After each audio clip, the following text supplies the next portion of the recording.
It is said that whoever is chosen by this red devil will become the next king, but to everyone's surprise, he chose none other than the deaf and mute Prince Baji. This threw the second Prince Dida into utter shock. How could his elder brother, whom he had beaten half to death, be worthy of becoming king? But the magic mirror told him to calm down. Who would be the king would be decided at the coronation ceremony. The next day, the townsfolk seemed to have already known that Baji would be the new king, and were whispering among themselves below the platform. Baji himself also felt that the crown was in the bag, until the announcer declared that the new king was the second Prince Dida. He stood there dumbfounded, unable to believe his ears. It turned out that last night, the queen had torn up the late king's will that named Baji as his heir, because she thought that Baji, a deaf-mute who couldn't even lift a sword, could never command the respect of the people. Thus, she intended to enthrone her own son Dida as king. To convince everyone, she came up with a so-called fair method. She asked the 7 people present to vote with their eyes closed. Those who supported Baji as king were to raise their index fingers. The result was that only 2 people voted for Baji. Thus, to the cheers of the crowd, Dida ascended the throne legitimately, leaving Baji alone to drown in his sorrows. He looked around, only to find that no one was willing to explain any of this to him. Filled with anger and resentment, he buried his head and ran out of the palace. He ran while crying his eyes out, but the tears just kept streaming down. Meanwhile, on Kage's side, he had been captured by Bibin during their retreat last night. His body was now impaled on iron hooks, rendering him immobile. But Kage was a tough nut to crack. He used a pair of scissors to cut a gash in his own body, and managed to escape by doing so. Little did he know that Bibin was already waiting for him outside. 自分の体を切って逃げるなんて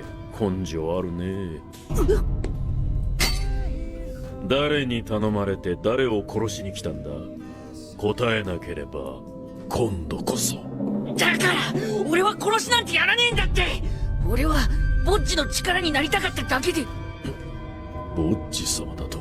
After hearing that, Bibin changed his mind. He tracked down Baji and told him that Kage had abandoned him and gone traveling alone. Tears welled up in Baji's eyes again upon hearing this, but then he recalled what Kage had said to him the previous night. Just then, Bibin suddenly said that Kage would never come to see him again. Baji thought to himself that something was definitely wrong here. Suddenly, it clicked. He hurried off in a rush. Meanwhile, we turned to the second Prince Dida. He declared that he would become the #1 ranked king in the world. Thus, he would eliminate anyone who refused to submit to him. He then ordered Bibin to eliminate the 2 people who had voted for Baji last night. Although Bibin was unwilling, he had no choice but to obey. However, what Bibin didn't know was that this assassination mission might be his very last battle.